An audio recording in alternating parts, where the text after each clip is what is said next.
কোরআনে সালাতের উল্লেখ ৭৭।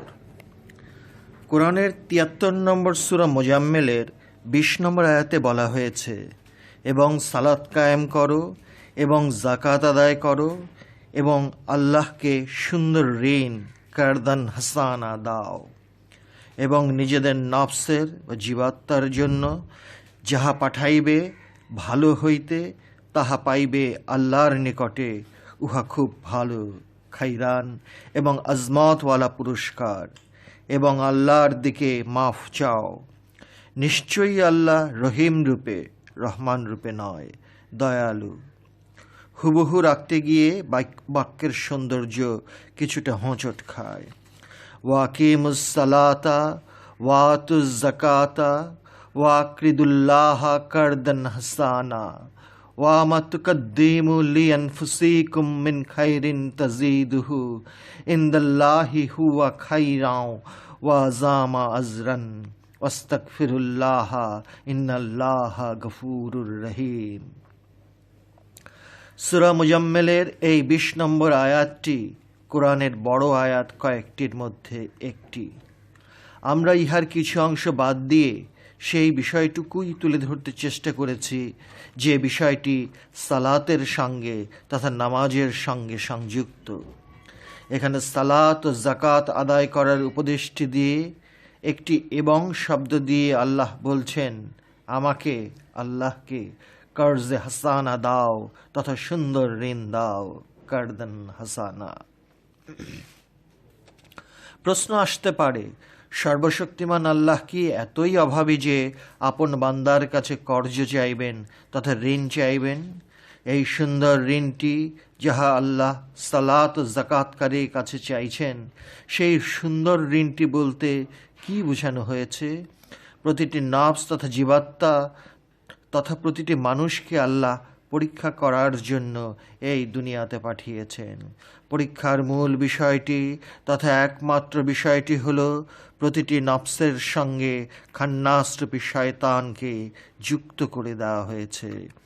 এই খান্নাসরূপী শয়তানটিকে আপন নফস হতে বাহির করে দিতে হলে আল্লাহর সঙ্গে সংযোগ প্রচেষ্টায় তথা যোগাযোগের জন্য তথা সালাত কায়েমের জন্য অবিরামভাবে ধ্যান সাধনাটি করার আহ্বান জানানো হচ্ছে। যে ধ্যান সাধনাটি মহানবী নিজেই ২৫০০ ফুট উঁচুতে অবস্থিত নির্জন অন্ধকার হেরা গুহায় ১৫টি বছর করে মানব জাতিকে চোখে আঙুল দিয়ে বুঝিয়ে দিয়ে গেছেন যে ধ্যান সাধনার মাধ্যম ছাড়া খান্নাসরূপী শয়তানটিকে বাহির করে দেওয়া বড়ই কঠিন। সাধক যখন ধ্যান সাধনা করতে করতে হাঁপিয়ে ওঠে, তখন সাধকের মনটি উদাস হয়ে পড়ে। তাই আল্লাহ সাধকদের জন্য বিরাট একটি সুসংবাদ দিচ্ছেন, এই বলে যে তুমি আমাকে কর্জে হাসানা দাও তথা উত্তম ঋণটি দান করো। এই উত্তম ঋণটির হাকিকি অর্থটি হল আপন নফসের মধ্যে খান্নাস রূপে বাস করা শয়তানটিকে তাড়িয়ে দেওয়া। কোরআনের বর্ণিত এই কর্জে হাসানার মেজাজি অর্থটি যে যেভাবে ইচ্ছা করুক, তাতে অধম লেখকের কোনো আপত্তি রইল না। কারণ যে কোনো বিষয়ে নিয়ে গবেষণা করতে গেলে ভুল ত্রুটির উপর দিয়েই এগিয়ে যেতে হয়। প্রতি পদে পদে গবেষকদের গবেষণার পথে ভুল ত্রুটিগুলো সাক্ষাৎ পাওয়া কোনো আশ্চর্যের বিষয় নয়। সুতরাং এই গবেষণার পথটিকে যে জাতি বন্ধ করে দিতে চায়, সেই জাতিকে জাগতিক সভ্য জাতিদের হাসপাতালে স্যালাইন নিতে হয়। আমরা কঠিন বাস্তবের মুখোমুখি হয়ে এই করুণ দৃশ্যগুলো অহরহ দেখতে পাই। সভ্য জাতি নব নব জিনিস আবিষ্কার করে চলছে, আর গবেষণা বর্জিত জাতি সেই সব আবিষ্কারের ফসল কিনে এনে ভোগ করতে বাধ্য হচ্ছে।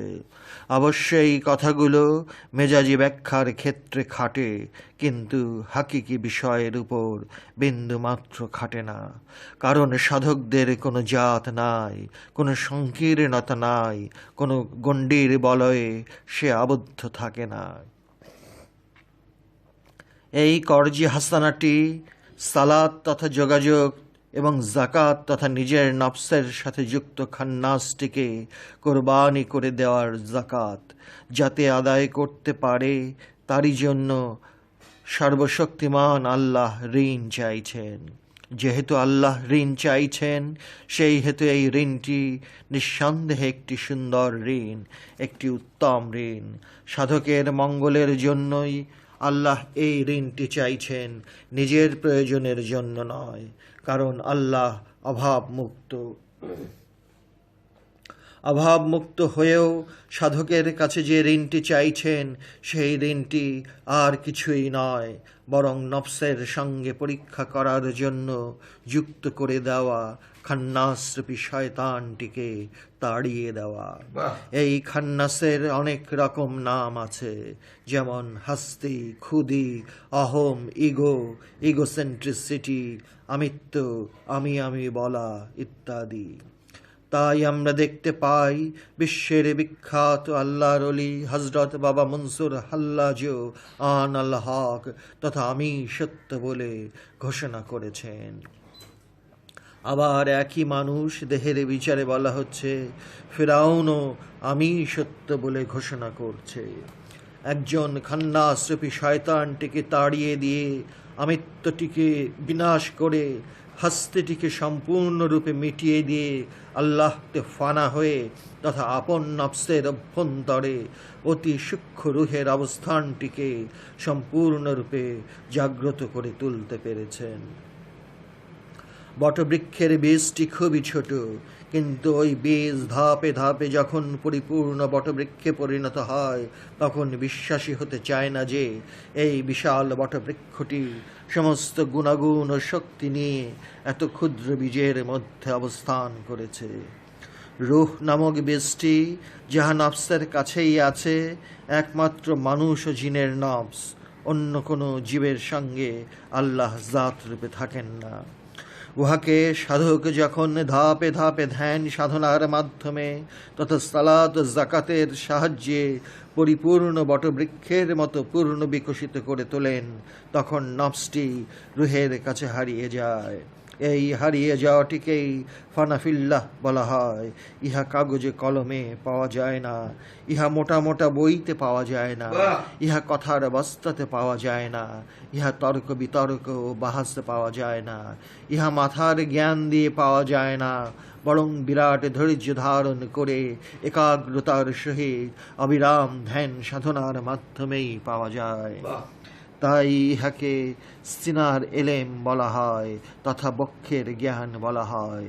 সুতরাং মাথার এলেম এক বিষয়, আর সিনার এলেম হাসিল করা সম্পূর্ণ অন্য বিষয়।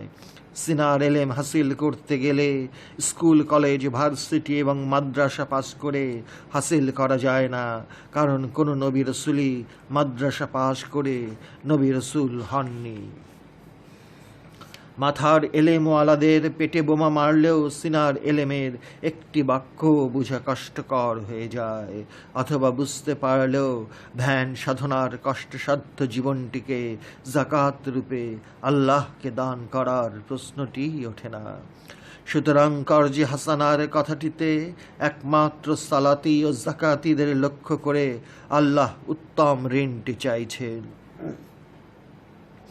মাথার এলেম হাসিলকারীরা কাগজ কলম ঘষে ঘষে মেজাজি এলেম হাসিল করেন, কিন্তু সাধকেরা সিনার এলেম হাসিল করার জন্য অবিরাম সালাত জাকাতের কলম নামক সংযোগের মাধ্যমে আপন নফসটির ভেতর খান্নাসের অবস্থানটিকে তাড়িয়ে দেয়। সুতরাং দুইটি এলেমের মত ও পথ, ধারা ও কৌশল এক নয়, বরং সম্পূর্ণ আলাদা তথা ভিন্ন। সিনার এলেম হাসিলকারীদের কথাগুলো শুনে মাথার এলেম হাসিলকারীরা উপেক্ষা করে, এড়িয়ে যায়, অবজ্ঞা প্রদর্শন করে। তাই আমরা দেখতে পাই আল্লাহর অনেক অলিদেরকে মাথার এলেম হাসিল করা ব্যক্তিরা পাগল বলে থাকেন, আবার পরক্ষণে আল্লাহর অলিরাও মাথার এলেম হাসিলকারীদের পাগল বলে থাকেন। অনেক আল্লাহর অলিরা এরকম কথাটিও বলে থাকেন যে যারা এখনো পাগল হয়নি তারাই আসল পাগল, তথা উস্ত দেওয়ানা দেওয়ানা নাশুদ। কথার ছড়াছড়ি, বিদ্যার দাপট, ভাষা শিক্ষার অহংকার যেই করুক না কেন করতে দিন, কারণ সে যদি আসল রহস্যটির সামান্য গন্ধটিও পেত তাহলে আর এরকমটি করতো না।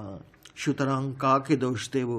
সবাই তো আপন আপন তকদিরের খেলাটি খেলে চলছে। যে বলে এই রকম তকদিরকে লাথি মেরে ফেলে দিই, এই লাথি মেরে ফেলে দেওয়াটাও সেই মানুষটির তকদির। গভীর জলে বিচরণকারী ইলিশ মাছের ঝাঁকের সঙ্গে পুঁটি মাছের ঝাঁকের চলাচল করবার, বিচরণ করবার, অবস্থান করবার বিধানটি আল্লাহর কেতাবে আল্লাহই রাখেননি। সুতরাং কাকে দোষ দিতে যাব? গভীর জলের ইলিশ মাছের সুস্বাদু কয়েকটি ভাজা টুকরা বেশি খেলেই পেট খারাপ হয়ে যাবার সম্ভাবনা থাকে।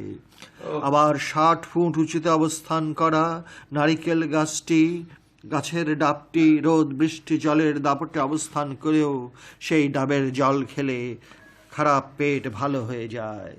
তাই কোরআনে আল্লাহ এই কর্জে হাসানাটিকে আজমতওয়ালা পুরস্কার বলে ঘোষণা করছেন এবং আল্লাহর দিকে কখনোই মধ্যে হতে পারে না, ক্ষমা চাইতে বলা হয়েছে।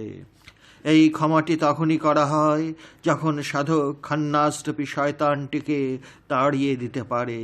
ইহা মোটেই সাধারণ মানুষের সাধারণ ক্ষমা নয়, ইহা মোটেই সাধারণ মানুষের কাছে কর্জে হাসানা চাওয়া নয়, বরং সালাত ও যাকাত আদায়কারীর কাছে চাওয়া হচ্ছে। সুতরাং এই চাওয়াটি বিশেষ চাওয়া এবং দেওয়াটিও বিশেষ দেওয়া। এই বিশেষ দেওয়াটি ক্ষমার আগে দেওয়া হয় না, বরং ক্ষমার আরবি শব্দটি হলো গফুর। আর যেখানে আল্লাহ বিশেষ দানটি করেছেন সেখানে তিনি রহিম, কখনোই রহমান নন, কারণ রহমান রূপী দান সাধারণ দান। সুতরাং আমার মনে হয় কোরআনের একটি স্থানেও গফুরুর রহমান পাওয়া যায় না, পাওয়া যায় গফুরুর রহিম, তথা ক্ষমার পরেই আল্লাহ রহিম রূপ ধারণ করে থাকেন। কোরআনে সালাতের উল্লেখ ৭৮।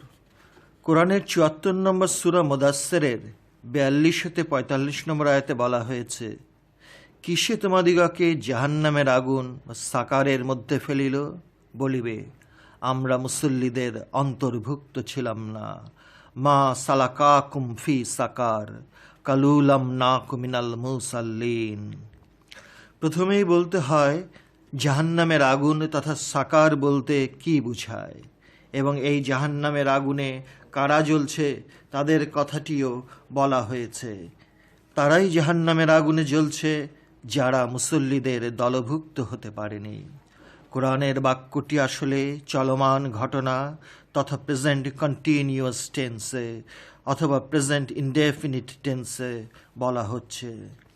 আমরা বাক্যটিকে সুন্দর করার জন্য অতীত অথবা ভবিষ্যৎকালটি ইচ্ছা করেই ব্যবহার করি। ইহারও একটি বিশেষ কারণ আছে। সেই বিশেষ কারণটি হল জাহান্নামের আগুন ঘর বাড়ি জ্বালায় না। বনে জঙ্গলে যে আগুনের দাবদাহ, উহাও জাহান্নামের আগুন জ্বালায় না। জাহান্নামের আগুন নিজের শরীরে থাকা কাপড় চোপড়গুলো জ্বালায় না। এক কথায় জাহান্নামের আগুন শুধুমাত্র একটি জিনিস জ্বালায় এবং জ্বালাবার ক্ষমতা দেওয়া হয়েছে। সেই জিনিসটি হল জাহান্নামের আগুন কেবলমাত্র জিন ও মানুষের অন্তরটিকে জ্বালায়। এই অন্তরের জ্বালা বনের আগুন লাগার চেয়েও ভয়ঙ্কর। জাহান্নামের এই আগুন কেবলমাত্র অন্তরটিকে জ্বালায় এবং এই জ্বালাবার ভয়াবহতা এতই শক্তিশালী যে একজন ভুক্তভোগী অনেক সময় সহ্য করতে না পেরে আত্মহত্যার পথ বেছে নেয়। আমরা যে দুনিয়াতে বাস করছি প্রতিনিয়ত সবাই কম বেশি এই জাহান্নামের আগুনে জ্বলছি। তাই জাহান্নামের আগুনটি চোখে দেখা যায় না, বরং অন্তরে অনুভব করা যায়। তবে যারা মুসল্লি তথা সালাতি তথা নামাজি কেবলমাত্র তারা জাহান্নামের আগুনে জ্বলে না এবং জ্বলবে না। এখন একটু নিরপেক্ষ মনে চিন্তা করে দেখুন তো, মুসল্লিদের মর্যাদা এবং সম্মান আল্লাহর নিকট কত ঊর্ধ্বের বিষয়। কত ঊর্ধ্বের বিষয়টি হলে একজন মুসল্লিরও জাহান্নামের আগুনে জ্বলবার প্রশ্নই ওঠে না এবং জ্বলবেও না। কোরআনে বর্ণিত এই জাতীয় মুসল্লিদের সংখ্যাটি কী রকম হতে পারে তা পাঠকের হাতেই ছেড়ে দিলাম। এখানে মুসল্লির সংজ্ঞা দিতে গিয়ে সালাতের সঙ্গে আরেকটি কাজ যোগ করে দেওয়া হয়েছে, আর সেই কাজটি হলো যারা অভাবী, যারা গরিব, তাদেরকে প্রয়োজনীয় সাহায্য সহযোগিতা করা। কোরআনে সালাতের উল্লেখ ৭৯। কোরআনের ৮৭ নম্বর সূরা আলার ১৪-১৫ নম্বর আয়াতে বলা হয়েছে, যে নিজেকে পবিত্র করিতে পারিয়াছে অবশ্যই সে কামিয়াব হইয়াছে, এবং যে জিকির করে তাহার রবের দিকে, সুতরাং সালাত করে, যোগাযোগ করে, সংযোগ করে। কদ আফলাহা মান তাযাক্কা ওয়া যাকারাসমা রাব্বিহি ফাসাল্লা। এই আয়াতে সর্বপ্রথম যে শব্দটির ব্যাখ্যা দেওয়াটি অতীব গুরুত্বপূর্ণ বিষয়, সেই শব্দটি হল পবিত্র। পবিত্রতা দুই প্রকার, একটি মেজাজি পবিত্রতা, অপরটি হাকিকি পবিত্রতা। মেজাজি পবিত্রতা হলো অজু গোসল করে পবিত্র হতে হয়, আর হাকিকি পবিত্রতা হলো আপন নফস তথা জীবাত্মার ভেতরে দুধের সঙ্গে মাখন মিশিয়ে দেওয়ার মতো মিশিয়ে দেওয়া খান্নাসরূপী শয়তানটিকে বাহির করে দেবার পবিত্রতা। একটি সাধারণ পবিত্রতা এবং অপরটি অসাধারণ পবিত্রতা। কোরআনের অন্যত্র বলা হয়েছে যে পবিত্র না হয়ে কেহই স্পর্শ করতে পারে না। ইহার দুই রকম অর্থ আছে, একটি মেজাজি পবিত্রতা এবং অপরটি হাকিকি পবিত্রতা। মেজাজি পবিত্রতা দিয়ে কাগজ কালি কলমের দ্বারা লিখিত ছাপার অক্ষরের অথবা হাতের লেখা কোরআনুল করিমকে স্পর্শ করা যায়, কিন্তু পক্ষান্তরে সালাত আলে জিক্রি, ইহার হুবহু বাংলাটি হল নিশ্চয়ই সালাত তথা যোগাযোগটি যোগাযোগের জন্যই, কারণ সালাত যোগাযোগ, জিকির যোগাযোগ। অনুবাদক মহা ফাঁ পড়ে যায়। বাক্যের সৌন্দর্য আনতে গিয়ে অনুবাদক আসল দর্শনটি হারিয়ে ফেলে, আর অনুবাদকের অকপট স্বীকারোক্তি করে নেওয়াটি তথা এই আয়াতটি বুঝতে পারলাম না বলাটি যেন একটি মহাপাপ বলে মনে করে। অনেকটা বিসমিল্লাহির রহমানুর রহিম বাক্যটির অনুবাদ করার মতো। এখানেও অনুবাদক অনেকটা বাধ্য হয়ে গুলমারা বিদ্যাটি লিখে ফেলে।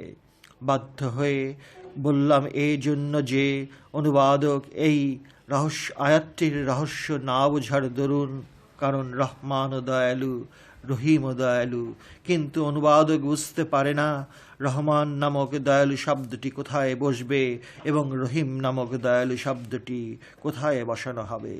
অনুবাদক জানে না রহমান অর্থ সাধারণ দান, যাহা মানব জাতির সকল ধর্ম বর্ণ নির্বিশেষে সবাইকে করা হয়। সুতরাং ইহা নিছক সাধারণ দান, কিন্তু পরক্ষণে রহিম শব্দটিও দয়ালু। রহিমের দানটি সবার জন্য নয়, বরং যারা ধ্যান সাধনার অবিরাম জিকির ও সালাতে ধ্যানমগ্ন হয়ে আছেন তাদেরকে তাদের নিজ নিজ খান্নাস হতে মুক্ত করে দেবার বিশেষ দানটি করা হয়, এবং এই বিশেষ দানটি ক্ষমার পরেই তথা আমৃত্যু হাস্তি ক্ষুদি ইগো অহংকারকে তাড়িয়ে দেবার রহমতটি যখন দান করা হয়, তখনই সেই দানটিকে বলা হয় বিশেষ দান তথা খাসুল খাস দান। এই দানে সাধকদের অবিরাম সালাত জিকিরের মাধ্যমে মোকামে জাবরুতের শেষ প্রান্তে আসার পর আল্লাহ রহিম রূপে লা মোকামে সাধককে নিয়ে যান। ইহাই আল্লাহর ক্ষমার পরে দান করাটিকে বুঝায়। এই দানটির নাম গফুর রহিম, তথা ক্ষমার পরে যে দানটি করা হয় উহা রহিম রূপেই করা হয়। সুতরাং কোরআনের একটি স্থানেও গফুরুর রহমান শব্দটি নাই, বরং আছে গফুরুর রহিম। সুতরাং আমৃত্যু হতে উদ্ধার প্রাপ্ত সাধকদেরকে যে দানটি করা হয়, ওই দানের কথাটি যখন কোরআনে উল্লেখ করা হয়, তখনই আমরা আল্লাহকে গফুরুর রহিম রূপে দেখতে পাই, কিন্তু গফুরুর রহমান রূপে একটি বারের তরেও দেখতে পাই না। অতএব রহমান রূপে সাধারণ দান, রহিম রূপে বিশেষ দান। তা না হলে কোরআনের আয়াতটির অনুবাদ করতে হয় তিনি দাতা এবং তিনি দাতা। অনুবাদক আয়াতের সৌন্দর্য বর্ধন করার জন্য শব্দটির হেরফের করে ফেলেন। এমন কিছু ঘটনা আছে যা অতি প্রাচীন এবং কেহই স্মরণ করতে পারছে না।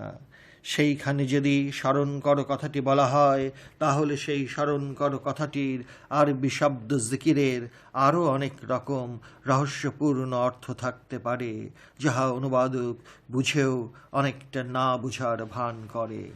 আসলে সালাত ও যোগাযোগ, আবার জিকির ও যোগাযোগ। সালাদটিকে যোগাযোগ অনুবাদ করা হয়, আর জিকিরটিকে স্মরণ কর নামক ধান্দাবাজির অর্থ করে আপন দায়িত্ব হতে মুক্তি পেতে চায়। যাহা জীবনে কেউ দেখেইনি, সেই বিষয়ের উপর স্মরণ করো কথাটি কি একটি বিরাট আজগুবি বিষয় নয়? চলমান ঘটনার বর্তমান কালটি 1 সেকেন্ডেরও কম। তারপর সেই চলমান ঘটনাটি অতীত কালের দিকে ধাবিত হয়। ভবিষ্যৎকালের ঘটনাগুলো বর্তমান কালের আলো দেখার সঙ্গে সঙ্গে অতীতের দিকে চলে যায়। সুতরাং টাইম অ্যান্ড স্পেস সম্বন্ধে অতি হালকা একটা মোটামুটি ধারণা না থাকলে জটিলতার সম্মুখীন হতে হয়। এই আয়াতটির এক স্থানে বলা হয়েছে, এবং যে জিকির করে তার রবের দিকে, কিন্তু এই কথাটি বলা হয়নি যে রবের মধ্যে, কারণ রবের মধ্যে ডুব দিতে পারলে জিকিরও থাকে না, সালাতও থাকে না, তথা নাম জপ আর থাকে না, বরং দর্শন হয়ে যায়। তাই বাগদাদের জগতে বিখ্যাত অলি হজরত বাবা আলী আহমদ রিদভারি বলেন, যদি আমা হতে আল্লাহর দর্শন বিলুপ্ত হয়, তাহা আমা হতে দাসত্ববাদ ভেঙে যায়। মোহশূন্য জিকির সালাত রহস্যলোকের জ্ঞান উদয় করার সবচেয়ে বড় সহায়ক, এবং উহা যদি নির্জন বাসের মাধ্যমে করা যায় তো আরও বিরাট সহায়ক হয়ে দাঁড়ায়। আপন প্রবৃত্তি হতে যাহা চাওয়া হয়, উহাকেই দুনিয়া চাওয়া হয় বলা হয়। সেই রকম দুনিয়া যে চায়, আবার সেই সঙ্গে আল্লাহকেও চায়, ইহাকে বিশ্ববিখ্যাত মাওলানা জালালউদ্দিন রুমি পাগলামি বলেছেন। উনি বলেছেন, হাম খোদা খাহি ও হাম দুনিয়ায় দোই, খেয়ালাস্ত মাহালাস্ত জুনু। অর্থাৎ আমি আল্লাহও চাই এবং দুনিয়াও চাই, এই খেয়াল অসম্ভব তথা পাগলামি। বিশ্ববিখ্যাত অলি হজরত আহমদ হাওয়ারি তার নিজের কাছে সংরক্ষিত হস্তলিখিত বইগুলো নদীতে ফেলে দিয়ে বললেন, এই সকল বই আমাকে সত্য পথের সন্ধান দিয়েছে এবং আসল লক্ষ্যস্থলে যাওয়ার পথে মুর্শিদ পেয়েছি। যাত্রী যে পর্যন্ত পথে থাকে সে পর্যন্ত পথপ্রদর্শকের প্রয়োজন হয়। যখন সত্য সাগরে ডুবে যায় তখন পথের আর কি মূল্য থাকে? এই পথের নামই হলো জিকির ও সালাত, এবং এই জিকির ও সালাতের হাকিকি তথা আসল গোপন অর্থগুলি বুঝিয়ে দেওয়া হয়, এবং সেই বুঝানো পথে অগ্রসর হয়ে আল্লাহর রহস্য সাগরে ডুবে যাওয়ার পর আর জিকির, সালাত ও মুর্শিদের প্রয়োজন হয় না। যাত্রাপথে এগিয়ে যাবার জন্য এই তিনটির প্রয়োজন হয়। তাই কোরআন অন্যত্র বলেছে, ইবাদত করো ততক্ষণ পর্যন্ত যতক্ষণ পর্যন্ত আইনুল ইয়াকিন তথা প্রত্যক্ষ দর্শন না হয়। অনেকেই এই রকম কথার রহস্যগুলো না বোঝার দরুন আইনুল ইয়াকিন শব্দটির অর্থ করে ফেলেন, মৃত্যুর আগে পর্যন্ত ইবাদত করে যাও। হায় রে খোদা, কোথায় আইনুল ইয়াকিন আর কোথায় মরণ পর্যন্ত? গোজামিলের তেলেসমাতি খেলা না বুঝে অনুবাদক খেলে যান, আর সরল বিশ্বাসে পাঠকেরা সেই কথার উপর ভিত্তি করে লাফালাফি শুরু করে দেন। ইহাতে উপকার তো হয় না, বরং ঝগড়াঝাঁটি, বাহারি বাহাস এবং পরিশেষে লাঠালাঠির পর্যায়ে নেমে আসে।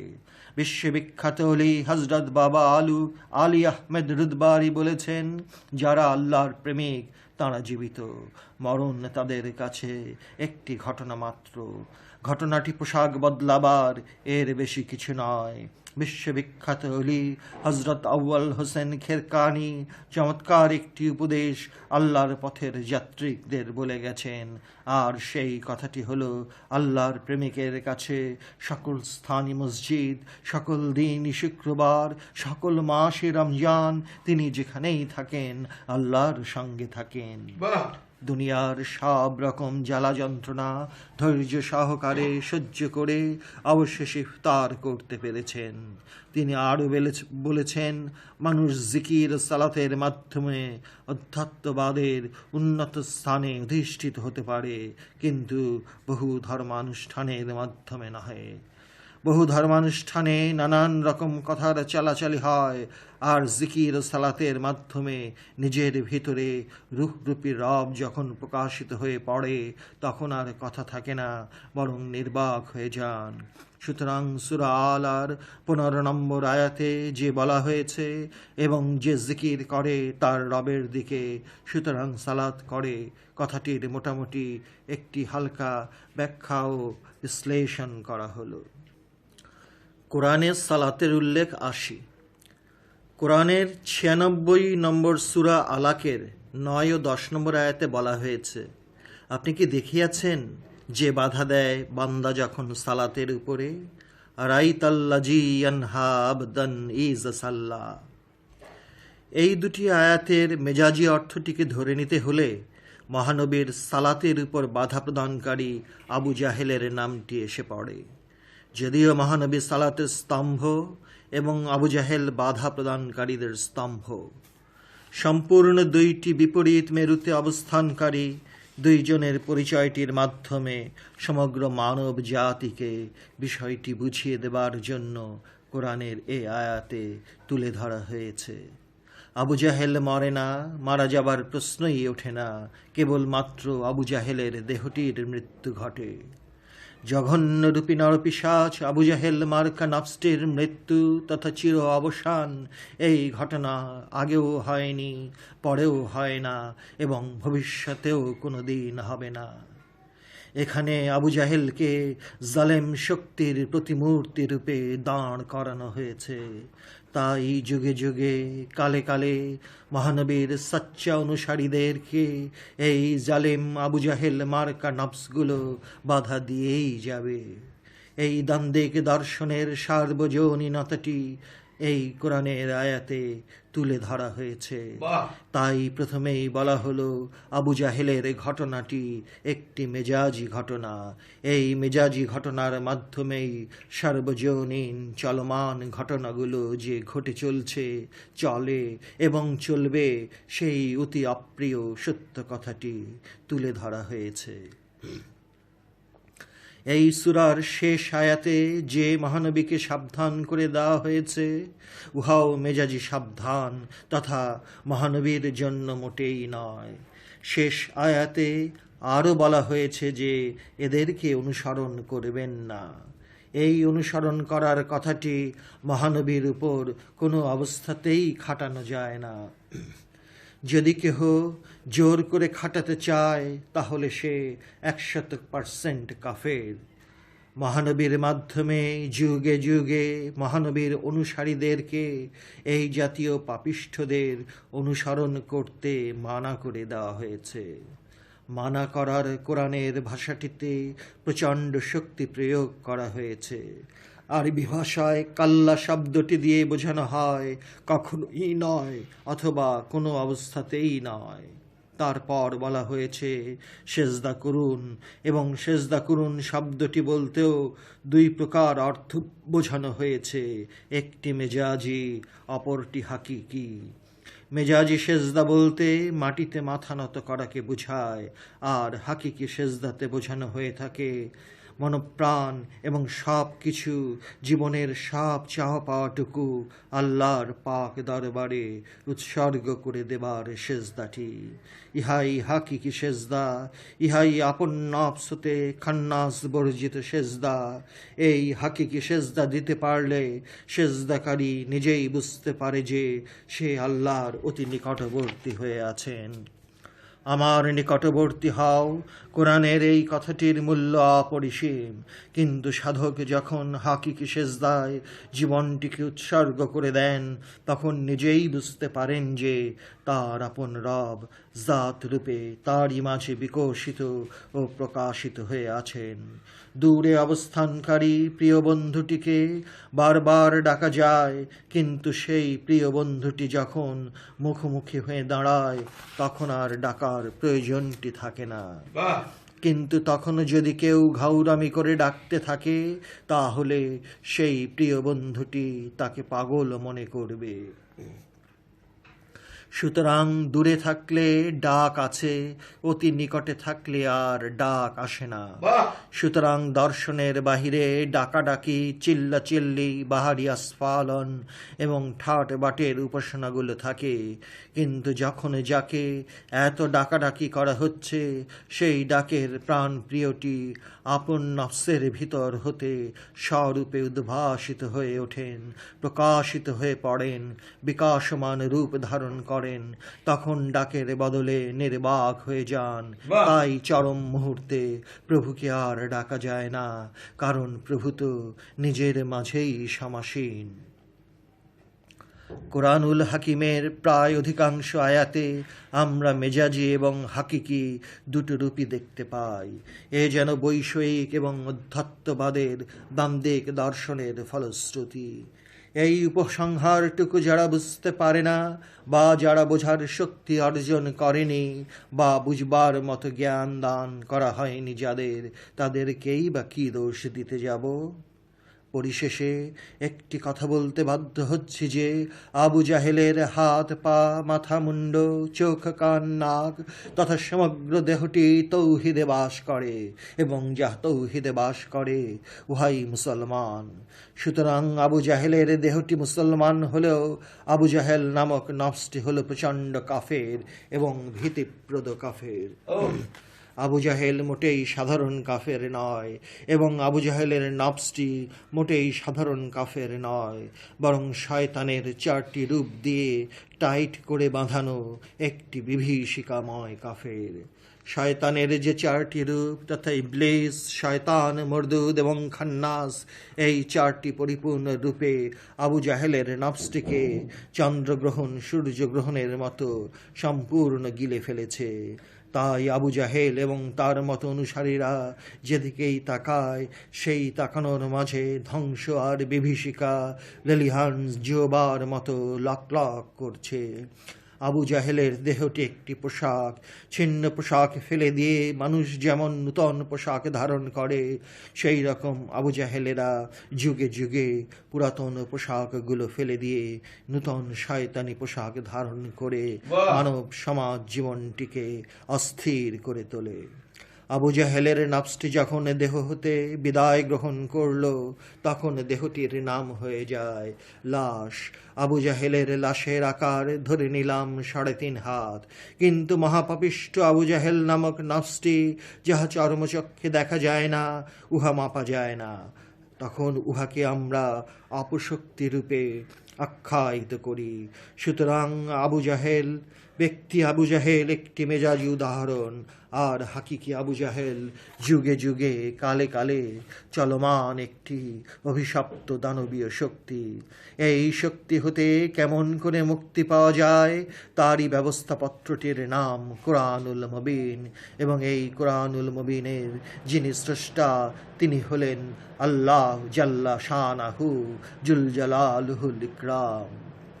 আরেকটি প্রশ্ন হয়তো উঠে আসবে, প্রশ্নটির উত্তর হয়তো সামান্য কিছু জানা থাকারই কথা, কিন্তু রহস্য লোকের সব কথা আমভাবে ব্যাখ্যা ও বিশ্লেষণের মাধ্যমে তুলে ধরাটিকে অধম লেখক ব্যক্তিগতভাবে মোটেই সমীচীন মনে করি না। তবে বিশেষে বিশেষ খাস মুরিদ ও খলিফাদেরকে বলা যায়। তাই পাঠক বাবা মায়েদের কাছে আমি করজোড়ে ক্ষমা চেয়ে নিলাম, তবে মহানবীর বিষয়টির সামান্য ইঙ্গিত দিয়ে গেলাম। মহানবী জাত নূরের তৈরি, সেফাতি নূরে ফেরেশতারা তৈরি, আর মানুষেরা মাটির তৈরি। তাই কোরআনের কোথাও আনা ইনসানুল মিসলকুম, তথা আমি তোমাদেরই মতো মানুষ, এই ইনসান শব্দটি একটি আয়াতেও পাওয়া যায় না। অধম লেখক ফতোয়াবাজ নয়, তবু একটি প্রশ্নে অধম লেখক একটি মাত্র ফতোয়া দিচ্ছে, আর সেই ফতোয়াটি হলো যারা মহানবীকে মাটির তৈরি বলে মনে করে তারা 100% কাফের। তারপরে আরেকটি প্রশ্ন থাকে, আর সেই প্রশ্নটি হলো মহানবীও কি তাঁর জাতনুরের তৈরি, 3.5 হাত দেহটিতেই সীমাবদ্ধ, নাকি সর্বভূতে বিরাজিত? মহানবীর দেহটি কি মদিনার রওজাতেই সীমাবদ্ধ, নাকি সর্বস্থানে সর্বাবস্থায় বিরাজিত? মদিনার রওজায় মহানবীর অবস্থানটি হলো মেজাজি অবস্থান, আর মহানবীর হাকিকি অবস্থানটি তিনি নিজেই বলে গেছেন, আউয়ালুনা মুহাম্মদ, আওসাতুনা মুহাম্মদ, আখিরুনা মুহাম্মদ, কুল্লানা মুহাম্মদ। অর্থাৎ আদিতে আমরা মুহাম্মদ, মাঝখানে আমরা মুহাম্মদ, শেষেও আমরা মুহাম্মদ, এবং সর্বস্থানে আমরা মুহাম্মদ। এই কথাগুলো বলতে গিয়ে একটি সামান্য প্রাসঙ্গিক কথা বলতে বাধ্য হলাম, আর সেটা হলো বিশ্ববিখ্যাত আল্লাহর ওলিরা আন আল হক বলেছেন, আন সুবহানি বলেছেন, লাইসা ফি জিব্বাতি সেওয়াল্লাহ তাআলা বলেছেন, জাত সুবহানি বলেছেন, খাহে কি হু আল্লাহ বলেছেন, বালকে খোদারা বলেছেন, কিন্তু একটি বারও ভুলেও এই কথা বলেননি যে আনা মুহাম্মদ, তথা আমি মুহাম্মদ। সুতরাং জ্ঞানীদের জন্য ইশারাই যথেষ্ট, যাকে উর্দু ভাষায় বলা হয় আকেল মন্দ কে লিয়ে ইশারাই কাফি হ্যায়। মেজাজি শিরক এবং হাকিকি শিরকের মাঝে আকাশ পাতাল পার্থক্য। মেজাজি শিরকে আপন নফসের ভেতরে খান্নাসরূপী শয়তানটিকে নিয়ে উপাসনা আচার অনুষ্ঠান পালন করাটিকে শিরক বলা হয় না, তথা শিরক ধরা হয় না। কিন্তু পরক্ষণে হাকিকি তথা আপন নফসের সঙ্গে খান্নাসরূপী শয়তানটি যতদিন অবস্থান করবে ততদিনই শিরকে ডুবে আছে বলা হয়। মেজাজি অর্থে হাজার হাজার বার আউযু বিল্লাহি মিনাশ শাইতানির রাজিম তথা প্রস্তরের আঘাত খাওয়া, আপন নফসের ভেতরে অবস্থান করা শয়তানটি হতে আশ্রয় চাই, পড়লেও শয়তান মোটেই ছেড়ে দেবে না। তাই কেমন করে, কি উপায় অবলম্বন করলে, কিসের মাধ্যমে এবং কিসের সাহায্য নিয়ে আপন নফসে অবস্থান করা শয়তানটিকে তাড়ানো যায়, সেই ব্যবস্থাপত্রটি যারা দান করবার উপযুক্ত, সেই পীরের কাছে গিয়ে শিক্ষাটি গ্রহণ করতে হয়। মহান আল্লাহ তো তাঁর কালাম তথা কোরআনুল করিম, ইনজিল শরীফ, জব্বুর শরীফ, তাওরাত শরীফ সর্বশক্তিমান হয়েও সরাসরি পাঠিয়ে দিলেন না, বরং মহানবী হজরত ঈসা রুহুল্লাহ, হজরত দাউদের ঠোঁট মোবারক হতে পেলাম। আল্লাহ সর্বশক্তিমান হয়েও নবীদের উসিলায় কালাম পাঠিয়ে দিলেন, আর আমরা অসহায়রা কি গুরু ধরে তথা পীর ধরে আল্লাহর দিকে অগ্রসর হব না? যার যার তকদির তার তার কাছেই পীর ধরা আর না ধরার যুক্তিগুলো তুলে ধরবে। ইহাই তকদিরের দুঃখজনক অথবা আনন্দদায়ক নিয়তির লিখন। খণ্ডাবার বিধানটি আছে কিনা জানা থাকলেও বলবো না। তাওহিদে একেরই অবস্থান, একেতেই স্থিতি। তাওহিদে দুইয়ের স্থান নাই, বহুর স্থান থাকাটার তো প্রশ্নই আসে না। সুতরাং যতক্ষণ পর্যন্ত সাধক এবং তার পীর উভয়ে একত্রে অবস্থান করেন, ততক্ষণ পর্যন্ত হাকিকি সূক্ষ্ম শিরকে অবস্থান করছেন। সুতরাং পীর ধরাও একটি অতীব সূক্ষ্ম শিরক। এই পীরের মাধ্যম দিয়ে যখন আপন নফস হতে খান্নাসরূপী শয়তানটিকে সম্পূর্ণরূপে বাহির করে দিতে পারবে, তখনই সাধক তৌহিদে অবস্থান করে। ইমামুল আউলিয়া হজরত বায়েজিদ বুস্তামি আওলাদ রসুল হজরত ইমাম জাফর সাদেকের কাছে মুরিদ হয়ে তাঁর নির্দেশিত পথে ধ্যান সাধনা করে যখন মোকামে জাবরুতের শেষ সিঁড়িতে দাঁড়িয়ে আছেন, তখন তিনি বললেন, হে আমার রব, আমি আপনার উপর সন্তুষ্ট। প্রতি উত্তরে রব বললেন, বায়েজিদ, যদি তুমি সত্যিই আমার উপর সন্তুষ্ট থাকতে, তাহলে তোমার মুখে এই রকম কথা না শুনে অন্যরকম কথা শুনতে পেতাম।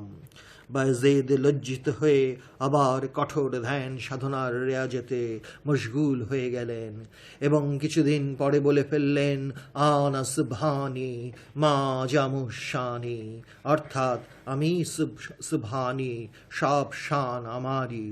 ইহাই তৌহিদে অবস্থান করার হাকিকি দর্শন। বিশ্ববিখ্যাত অলি হজরত জুন্নুন মিসরি পীরের দেওয়া ধ্যান সাধনার পথে এতই কঠিন সাধনা করেছিলেন যে এন্তেকালের পর তাঁর কপালে নুরানি অক্ষরে যে বাণীটি লেখা ছিল তা হলো, হাজা হাবিবুল্লাহে মাতা ফি হুব্বুল্লাহে কতিবুল্লাহে মাতা বে সাইফুল্লাহে, অর্থাৎ ইনি আল্লাহর বন্ধু, আল্লাহর ইশকের মধ্যে জীবন দান করেছেন এবং আল্লাহর পথে শহীদ হয়েছেন এবং আল্লাহর তরবারিতে শহীদ হয়েছেন। এই সেই বিখ্যাত অলি যাকে হুজ্জাতুল ইসলাম বাহালুল উলুম ইমাম গজ্জালি তাঁর অমর গ্রন্থটিতে পরম শ্রদ্ধার সঙ্গে উল্লেখ করে গেছেন। সাধারণ মানুষ অথবা ওহাবি ফেরকার অনুসারীরা বলতে পারেন যে কেমন করে হজরত জুন্নুন মিসরি আল্লাহর তরবারিতে শহীদ হয়েছেন। জুন্নুন মিসরির এই শহীদ হওয়াটা মেজাজি তরবারি হাতে নিয়ে মেজাজি শত্রুদের বিরুদ্ধে মেজাজি জিহাদটি করেননি এবং করার প্রশ্নটি ওঠে না। তিনি আপন নফসের ভেতর খান্নাসের লাখি শত জিহ্বাকে রেয়াজতের তরবারি দ্বারা হত্যা করতে পেরেছেন। মেজাজি জিহাদের মেজাজি তরবারি নিয়ে দৌড়াদৌড়ি করেননি। হায় রে খোদা, এত বড় অলির বিরুদ্ধেও যখন নানা রকম মন্তব্য ছুঁড়ে দেওয়া হয়, তখনই মনে হয় এই দুনিয়াতে আল্লাহ অনেক মানুষের সুরতে পশুর চেয়েও অধম তৈরি করে রেখেছেন। তাই বলতে ইচ্ছা করে, আল্লাহর খেলা আল্লাহই খেলে চলেছেন, আবার আল্লাহই বলছেন, আমার কোনো খেলার মধ্যেই বিন্দু মাত্র ভুল ত্রুটি পাবে না। যদি খুঁটিয়ে খুঁটিয়ে দেখতে চাও তো ভুল তো দেখতেই পাবে না, বরং আপন চোখের দৃষ্টি বিস্ফারিত হয়ে আপনার কাছেই ফেরত আসবে। সুতরাং নাসুত, মালাকুত এবং জাবরুত এই তিনটি মোকাম পর্যন্ত আমি নামক নফসটি আছে, সঙ্গে খান্নাস আছে, সঙ্গে রূপী আল্লাহ আছেন এবং পীরের ধ্যানটি আছে। যেই মাত্র সাধককে আল্লাহ বিশেষ রহমতে রহিম রূপ ধারণ করে ক্ষমা করে দেন, তখনই লাহুত মোকামে প্রবেশ করতে পারেন। লাহুত মোকামে প্রবেশ করা মাত্র সাধক দেখতে পান আপন পীর নাই, নফসের সঙ্গে সঙ্গী রূপে থাকা খান্নাসটিও নাই, এবং তখনই চিৎকার দিয়ে ঘোষণা করেন, আন আল হক লাইসা ফি জুব্বাতি সিওয়া আল্লাহ তাআলা, আন সুবহানি মা জামুশানি मतले अनवार ज़ात सुभानी सुदम ना दीदम मुस्तफ़ारा बल्कि खुदारा जमाल खुद जमाल यार दीदम खाहे के अनल्लाह बगू खाहे के हु अल्लाह मन्नाम मासुद बिल्लाह मन्नाम हजारों खाने मा बरकंद बाशी न मैं न तू फ़कत एक ही हु है लचल उस देश में जिदर आलिफ में लम नहीं सुहम सुहमी तुई मुई मुई तुई। আফসোস, এই লক্ষ লক্ষ অলি গাউস কুতুব আবদাল আরিফরা যেখানে এক রকম কথাটি বিভিন্ন ভাষায় বলছেন, সেখানে ওহাবি আলেম ওলামারা প্রচার করে বেড়ায় যে পীর না ধরে আল্লাহকে সোজা ডাকতে হবে।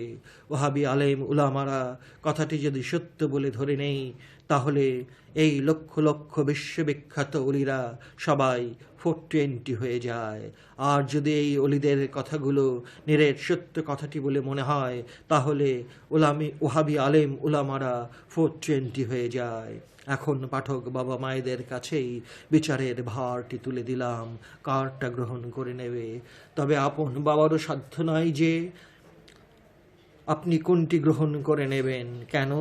জন্মের আগেই আপনার তকদিরে নির্ধারণ করে দেওয়া হয়েছে যে আপনি কোনটা গ্রহণ করবেন। কথাগুলো শুনলে অবাক হতে হয়, মনে মনে দুঃখ পাওয়া যায়, কিন্তু তকদির বিষয়টির উপর কিছুই করার থাকে না। যেমন এইডসে আক্রান্ত মুমূর্ষু রোগীটির মৃত্যুর দৃশ্যটিতে বিশ্বের সব জাদ্রেল ডাক্তাররা অসহায় দৃষ্টিতে তাকিয়ে থাকে।